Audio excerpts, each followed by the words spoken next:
Va-t-on bientôt trouver des éléments faiblement radioactifs dans des pneus, des matériaux de construction ou encore des vêtements? C'est en tout cas la crainte de la CRIRAD, une association respectée dans le domaine du nucléaire. Elle a mis le doigt sur un arrêté ministériel qui rend possible des dérogations pour les industriels. Un recours a été déposé devant le Conseil d'État. Agnès Monteux, Benoît Gadret, Diane Richard. Demain, allons-nous nous balader sur un vélo radioactif en portant une laine polaire radioactive avant de promener nos bébés dans des landaux radioactifs? C'est ce qui alarme cette association de spécialistes du nucléaire qui croyait que les objets radioactifs comme ceux-ci, c'était du passé.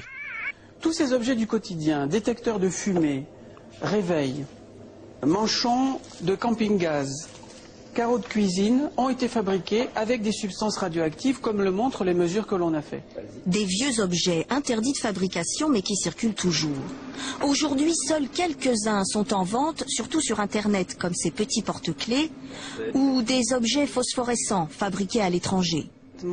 Mais un récent arrêté interministériel pourrait tout remettre en cause. Il autorise des dérogations pour incorporer des radioéléments dans les biens de construction comme le béton ou les biens de consommation, plastique ou ferraille. Si on est concerné par un objet radioactif, évidemment, le risque il est a priori assez faible. Si tout notre environnement est contaminé, le risque là il ne devient plus du tout négligeable. Il peut devenir intolérable. Et on ne pourra pas revenir en arrière. C'est irréversible. Alors pourquoi cette décision? Peut-être pour recycler des millions de tonnes de déchets faiblement radioactifs issus des futurs démantèlements de nos centrales nucléaires. Un véritable bric-à-brac.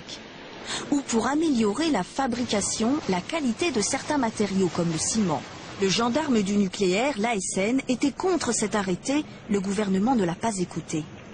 Alors nous avons émis un avis défavorable à cet arrêté, qui est un arrêté de procédure, dans la mesure où nous avons estimé qu'il s'agissait d'un facteur de banalisation du risque.